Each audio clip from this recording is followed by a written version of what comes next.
In the heart of London, where centuries of tradition demand silence and stillness, a royal guard suddenly moved. He wasn't supposed to. Not for laughter, not for shouts, not even for danger unless commanded. But when a frightened little girl in the crowd raised her tiny hand and gave a signal no one else understood, he knew that moment would change everything. Within seconds, centuries of royal protocol shattered. What did she signal? Why did the guard, a man sworn to stillness, break formation before thousands of witnesses?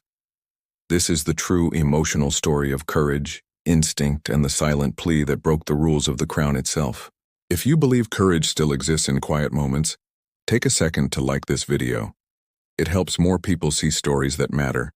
And if you're new here, subscribe and ring that little bell so you never miss our next real-life royal moment. Now, let's dive into the incredible story of the little girl's secret signal and the guard who risked everything to answer it. The courtyard outside Buckingham Palace shimmered under the midsummer sun. Tourists pressed against iron railings, cameras lifted, waiting for the grand spectacle, the changing of the guard. Red tunics, black bearskins, polished boots, a flawless image of discipline, every movement rehearsed, every expression unreadable. Among the motionless figures stood Staff Sergeant Rodrik Vale, a man whose eyes had seen far more than the usual parade. Behind that immovable face lay years of service, conflict zones, rescue missions, and the kind of quiet courage forged under fire. Yet here, amid the pomp of royal duty, he was sworn to stillness. But something in the crowd broke that calm. At first it was only a flicker, a feeling more than a sight, a presence that didn't match the cheerful chaos around him. He shifted his focus slightly, scanning faces the way soldiers do when instinct whispers danger. And then he saw her. A small girl, maybe 8 years old, half hidden behind a tall man in an expensive coat. Her expression didn't hold wonder or excitement like the other children. It held fear, real, trembling fear. Her body was too rigid, her smile forced. She flinched when the man's hand tightened on her shoulder. Vale's stomach turned. He had daughters about her age. He knew that kind of fear, the kind you don't act, the kind that leaves shadows in a child's eyes. The man bent down, whispering something sharp. "Stand still, no talking." The little girl nodded, eyes down. Vale's training kicked in.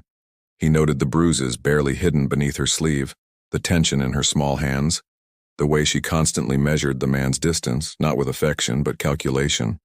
That was survival behavior. He'd seen it before, in war zones, in trafficking rescues, in the eyes of the broken who had learned to hide pain in silence. Still, he could do nothing. Not yet. The Queen's Guard does not move. Not for laughter. Not for pleas. Not for anything, unless directly ordered. But then, something happened. An elderly woman nearby tried to speak to the girl. "Hello, love." First time seeing the guards. The girl opened her mouth, then froze as a man's fingers dug cruelly into her shoulder. "She's shy," he said smoothly. "Aren't you, Sophie?" Vale's mind froze on that name. Sophie, the way the girl hesitated, the faint confusion before she nodded, told him everything. That wasn't her name. A pit opened in his chest. The man smiled for the tourist, but his eyes were cold. Every gesture was controlled, his fake warmth wrapping around her like a cage. Vale had seen predators wear that same mask before, men who charmed crowds while hiding monsters beneath their smiles. As minutes passed, the tension built. The man checked his watch, scanned exits, kept whispering to the girl. And Vale watched, pulse steady but rising. Then it happened. The girl's eyes lifted, just once, meeting his. And in that moment, without words, she asked for help. She raised her hand, brushing her hair, but the motion continued. Her fist closed, then opened, then pressed against her palm, a deliberate rhythm, precise, practiced. Vale's breath caught. He knew that signal. Every soldier did. The universal distress sign, a silent cry children are taught to use when they can't speak freely. The kind that says, "I'm in danger. Please don't let him take me." He felt the world slow around him.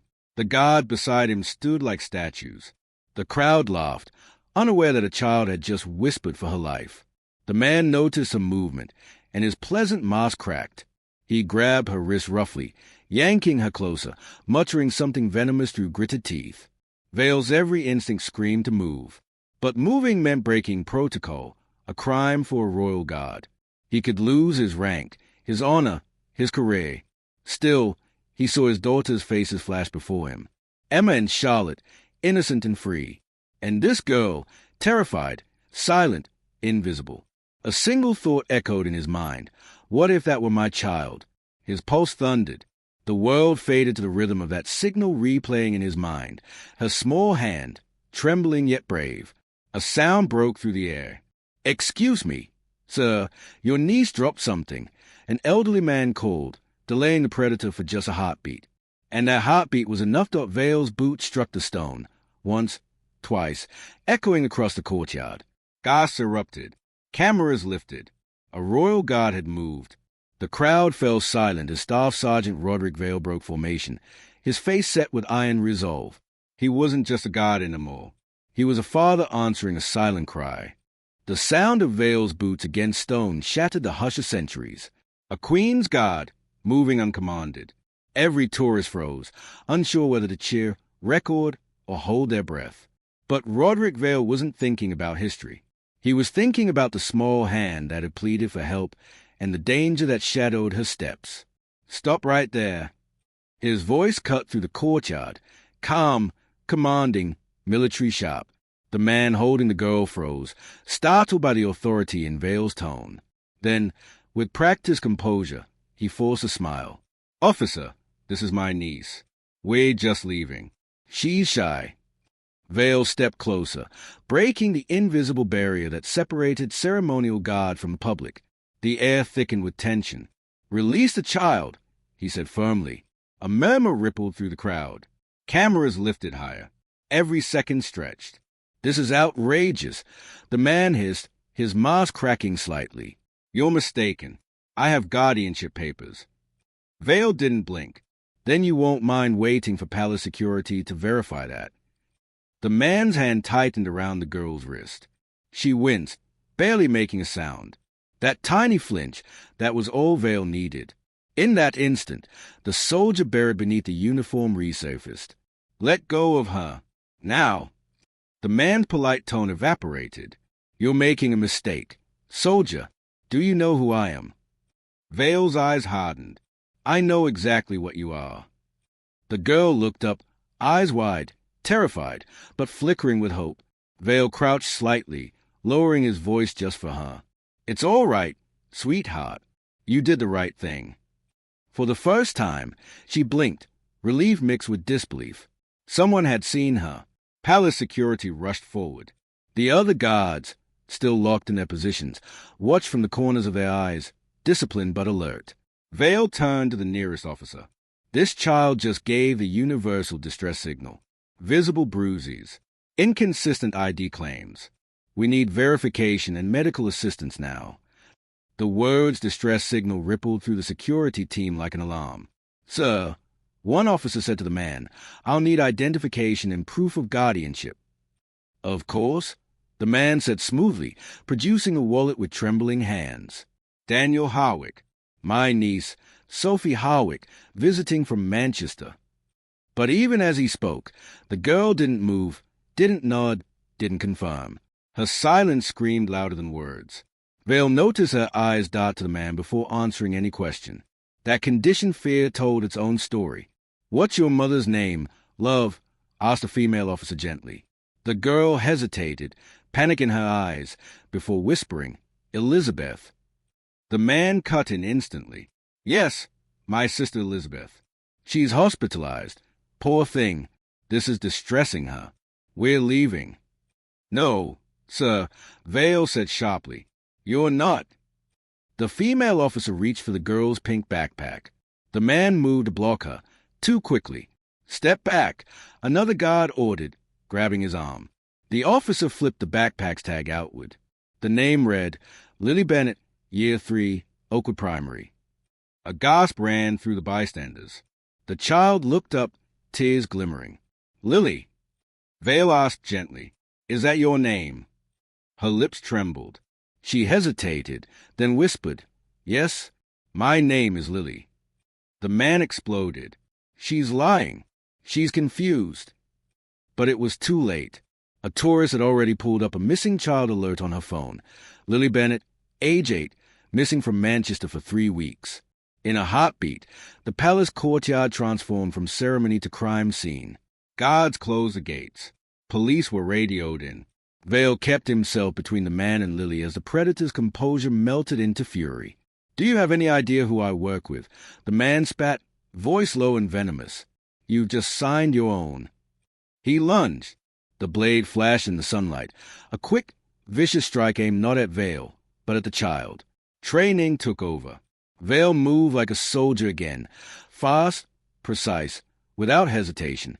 He caught the man's wrist mid-swing, twisting it hard, redirecting the force away from the girl. His other fist drove straight into the attacker's chest, folding him backward.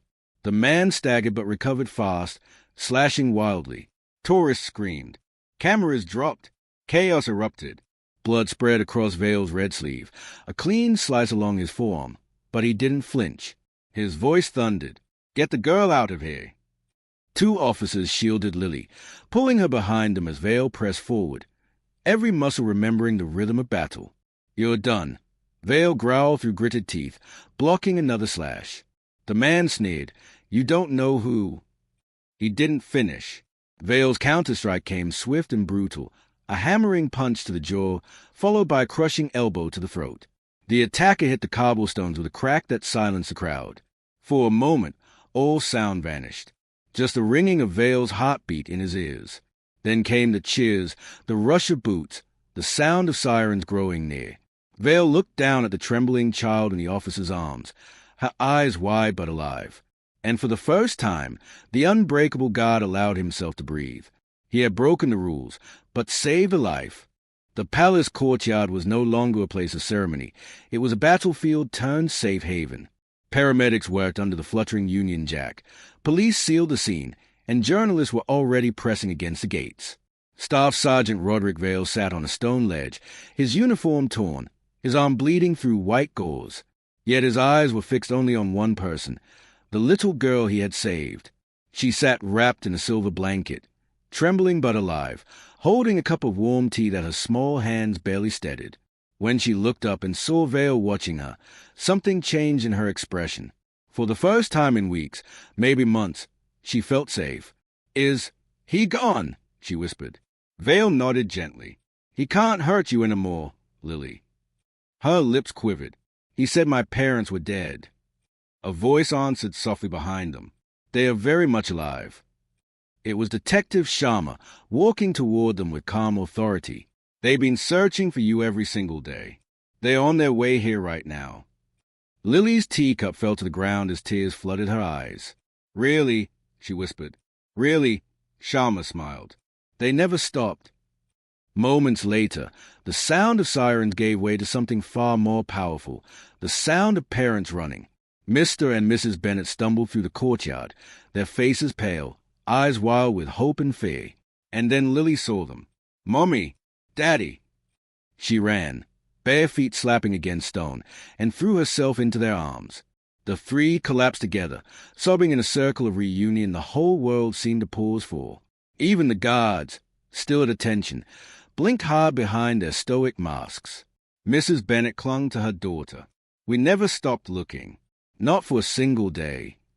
Her husband looked toward Vale, his voice trembling. "They said you broke protocol for our little girl." Vale shifted uncomfortably. "She saved herself," he said quietly. "I just listened." The mother wiped her eyes. "You risked your career for a child you didn't know." Vale smiled faintly. "I have daughters, too. I'd hoped someone would do the same." That day, the royal courtyard witnessed something it never had before.